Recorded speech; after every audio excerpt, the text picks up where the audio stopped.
Hey everyone, Adam here, or RidgeTop as I'm known on our forums. Today I'll be going through my recent experience trying out the upcoming VR game Alien Rogue Incursion. It feels like we've been anticipating this game for a while, first hearing of its development back in 2022 as an untitled Aliens game. On Alien Day this year, the game was officially announced as Alien Rogue Incursion. We learned more about the game over the summer during San Diego Comic-Con, where the folks at Survios were kind enough to sit down with us for an interview. As the release date draws near, we received an invite to visit the Survios offices in Southern California for a chance to try a demo of the game for ourselves. I was accompanied by my good friend Mike Monahan, an LA-based photographer, and original avpgalaxy podcast co-founder along with Aaron Percival. Mike captured the photographs and video you'll see here, so big thank you to him for collaborating with us on gathering media as I focused on blasting some Xenomorphs. It wasn't the first time we took on aliens in VR, as Mike and I visited the Alien Descent attraction in Southern California back in 2019. I really missed that thing, and I was lucky enough to do it twice, but some years back I put together an editorial for that, if you're curious. I also gave Nibre's Mother VR mod for Alien Isolation a try, and that was fantastic. I'm still hoping to see that game get its rumored VR remaster. So I've always seen Alien as being great for VR, and Survios has built their game from the ground up for it. Here's what I experienced during my visit. The lead software engineer for the game, Eugene Elkin, helped me get set up in the MetaQuest 3 headset. He would be there to guide me through the entire demo. I was immediately impressed by how much of an improvement the MetaQuest 3 headset was over my first generation Oculus Rift headset from 2016. It had been a little while since I had played a game in VR, so it took a bit of acclimating, but before long the muscle memory from those earlier Rift days kicked in. The speakers in the strap delivered sound without headphones, which was nice as I needed to hear some pointers and directions from Eugene. For this demo, I would be exploring a segment of a mission beyond the intro of the game, playing as the longtime returning hero Zula Hendricks as she ventures through the Gemini Exoplanet Solutions research facility on the planet of Perdon. Zula is looking for a friend of hers, Benjamin Carver, an ex-squadmate who rescued her after her significant back injury on her first combat mission. Carver is a new original character for Zula's backstory created by Survios, alongside the amazing Alex White, the author of fan-favorite novels Alien: The Cold Forge and Into Charybdis. The demo started in a sealed junction flanked by large doors, separating two parts of the facility, the cargo yard and the administrative wing. I had to access my inventory to retrieve a keycard, which I inserted into a clearance reader to open the door. The items in my inventory were arranged in an arc in front of me. They were grayed out models, and throughout the demo I found myself fumbling to pick up the right item to use. In particular, I kept confusing my data pad for my keycard, as they were both gray rectangular shapes. I assume I'd get more used to these shapes after a bit of play, but I'd also hope for a bit more of a distinction factor to tell these apart. After using the keycard, I pulled down the handle to open the door. As the large doors opened, I was surprised to see a Seegson-style synthetic in front of me. As he started talking, I recognized him as Zula's longtime Xenomorph killing crusading companion, Davis-01. Zula is initially armed with a revolver. The aesthetic styling of this handgun is reminiscent of the one from Alien Isolation, or the Frontier revolver of Alien's Fireteam Elite, but looking a bit more advanced. We discussed our situation as we explored the darkened and bloody metallic corridors of the facility. Davis explained that their ship would need a week's repair before it could fly again, and Zula grumbled about her access card not being compatible with her biometrics, something we'd have to solve later in the demo. It was really cool hearing these two characters fully voiced in the game after having spent so much time with them in comics and books, and it's nice to see these Dark Horse era characters continue in current media. As we reached event opening, my motion tracker started pinging. Aliens emerged from the piping above to attack us. The Xenomorphs in this game are quite large and imposing. They also impressed me with how they navigated the environment, slithering from openings above and crawling from the ceiling, down the wall, and right to us. After taking down this first group, Zula was injured and I needed to heal. To do this, I had to pull a stim syringe from my left wrist, extend the needle, and physically inject myself in the arm. So much of this game was designed with physicality in mind, and it really impressed me just how involved every action was. Designer Eugene Elkin later spoke to me about the alien intelligence system at play here. The very first thing at the start, how did we make the Xenomorph interesting, unpredictable, and scary? We didn't want to rely on jump scares, as in you like an overlap, you get into a specific area, and bam, here comes the Xenomorph friendly spawning right behind you. We are running essentially a full simulation of how they think, how they work. They live in an environment, they investigate an environment, they hear sounds, they hear threats that you as a player generate, they come to investigate it. They can walk and climb at anything, or similar to the movies. They can be on the walls, on the ceilings. They can be hiding in plain sight. They have behind fence. They can pop out of absolutely anywhere.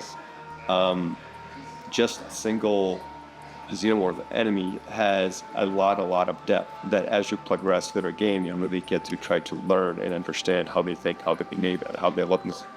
Reloading the revolver was also another example of how immersive and physical the experience was, in something I found particularly impressive. Shaking out the bullets, I proceeded to reload the cylinder one round at a time and then flick it closed. I believe this process can be sped up with a reloading tool that I caught a glance of during the demo. The revolver also featured an illuminated ammo counter below its rear sight. Zula carries a PDA tablet made by the in-universe weapons company Armat. This tablet is used for map navigation, inventory, and objective tracking.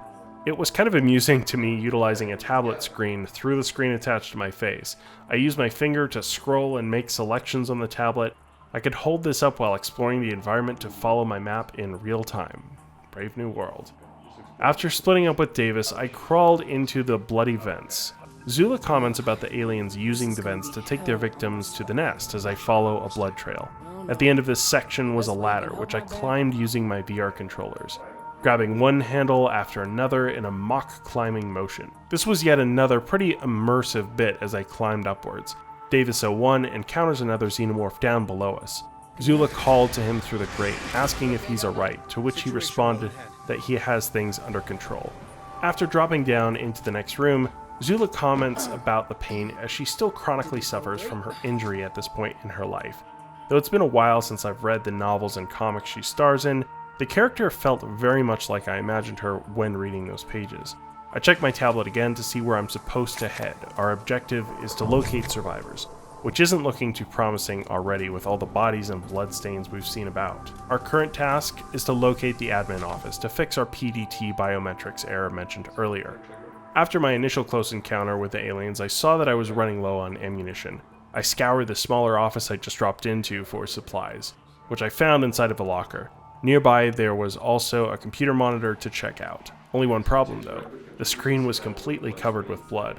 Eugene advised me to use my VR controller to wipe away the blood with my hand, which was yet another immersive hands-on action in the game. To interface with the computer terminal, Zula folds her Armat tablet as a trifold into a slimmer vertical screen, making me think of some contemporary devices with folding screens, before connecting it into a terminal. The computer aesthetics continue the lo-fi, sci-fi, retro aesthetic that the expanded universe has truly embraced since Alien Isolation. Servio's chief technical officer Alex Silkin previously described Alien Rogue Incursion as, quote, spiritually inspired by Alien Isolation. While it's clear aesthetically that it takes some elements, cues, and even the facility's owner of Gemini Exoplanet Solutions from the game, Elkin told me that they were going for a different overall vibe here. Alien Isolation is one of the greatest games, especially considered one of probably the best games for the IP. But this game, throughout its production, took quite a different turn. While Isolation is, I think, closer to think of it in terms of cookies to the original Alien, our inspiration was closer to Aliens. We really wanted to incorporate action into it as much as horror. It's very much an action horror game. Through looking at some of the email logs, I find the answer to a question I've had about this game's narrative, exactly when it takes place on the Alien timeline. Most of the emails are dated 2146, which would put these events around 4 years after Alien Romulus. This would also be almost a decade after Zula's initial introduction in the Aliens Defiance comic. I start to hear the motion tracker ping.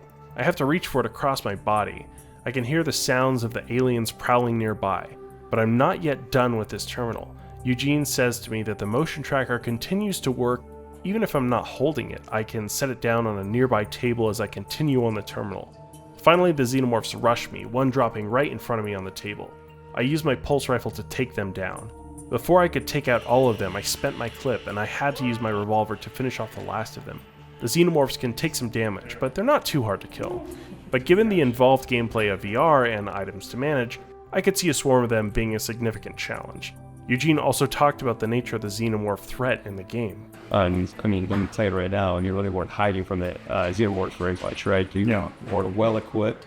While they're scary, you had to have your head on a swivel at all times because danger absolutely lurks everywhere. But you were more than equipped as a prey array to handle this threat. So it's, if anything, we really kind of went our old out here. We wanted to build it out. The pulse rifle was also a joy to use. To equip it, I had to reach over my right shoulder and pull it downward. Reloading has you eject the magazine, reaching for a new one on your belt, and slapping it into the weapon. After that, you rack the bolt and the digits on the iconic ammo counter reset to a reassuring 99. These actions had haptic feedback in the MetaQuest controllers. It's not quite enough to make me feel the power of the 10mm explosive tip caseless rounds when it fires, but it's still another extra bit of immersion. After finishing up on the terminal, I used it to remotely open another locker in the room. This one contained a plasma cutter. I used it to cut through a welded door to rendezvous with Davis. This part was a fanboy treat, making me feel like I was recreating a scene right out of Aliens. After cutting the sealed door, it opened and I reunited with Davis. We continued down the more dark and moody hallways towards the administrative office. This really evoked the feeling of the Hadley's Hope colony going down these corridors. Yet this complex doesn't take too much design aesthetic from Aliens and still maintains its own identity. I'm excited to see what other areas of the facility are to be seen in the final game. The flickering lights, blasting steam, and occasional motion tracker pings added to the tension. Activating my shoulder-mounted flashlight was also a physical action, as I had to reach over my left shoulder to turn it on. We arrived at the administrative office. Davis activates the terminal and attempted to help me update my credentials. There was still a problem in the system, and I had to retrieve an employee's drive to assist Davis in the process. After scouring the cubicles, I found what I needed and inserted it into a drive bay next to the terminal. It was a chunky piece of tech featuring a handle I used on my VR controller to carry. After finding the drive we needed, I followed Davis to another terminal to update Zula's biometric credentials. I scanned my hand on the machine, and then a monitor popped up to take my in-game picture. It was pretty cool seeing Zula's image looking back at me, further immersing me in playing as this character. Unfortunately, due to time constraints and a technical issue with the game's build, I didn't get to complete the full demo seen in our video footage. Beyond where I stopped, Zula and Davis find themselves in a mess hall atrium as they're overwhelmed with xenomorphs and make a final stand. But what I did play left me encouraged and excited. This is a fully fledged Alien VR adventure, which I can't wait to experience in its entirety. Look for our full review once the game drops. When we asked about which of the virtual reality headsets Alien Rogue Incursion performed best in, Eugene elaborated that they tried to get the best out of each platform. Honestly, each one has their own benefits. We really worked very hard to make sure that each headset is the best that it can be on the current hardware. I think you can't go wrong with whatever headset you choose to really enjoy what we are creating. As far as the game's visuals go, the graphics were impressive and the game was dripping with atmosphere. We've seen some horror games utilize Unreal Engine 5 as of late, and Elkin spoke to how this version of the engine has helped them achieve their vision. Service has been in a Unreal Engine pretty much exclusively outside of maybe one game from day one, so we are well seasoned since version 4 on what the engine can do. With 5, with every single version, you have more and more capabilities in terms of visual fidelities, physics, optimizations for VR. So, and this game being the first Alien game built entirely ground up for VR, we really got to utilize the engine to its full potential. I mean, where you play, the graphical fidelity is incredible. It feels like you're toning directly in Zula's shoes, and it feels like you're inside a movie. I don't think we could accomplish it in a different engine. And that's our preview for Alien Rogue Incursion, the upcoming VR title from Survios. I just wanted to give another thanks to my friend and our collaborator Mike for capturing this media for me. Also, I know I'm a bit late with this one, folks. I've had my written impressions up since embargo, but this video took me a bit longer than I expected, so I appreciate your patience. And also a massive thank you to Survios, of course, for hosting us at their studio, to Eugene Elkin for guiding me through the alien-infested dark hallways, and also to TQ Jefferson, Jonah Keel, and Matthew Sarvut. Alien Rogue Incursion is currently available for pre-order on MetaVR, PlayStation VR, and Steam VR on December 19th. Pre-order items include skins for Zula's armor, and a pulse rifle inspired by Alien Romulus. There's also a deluxe edition of the game which features a blue camouflage cosmetics, as well as a digital art book. But thank you again for watching, and until next time, this has been RidgeTop, signing off.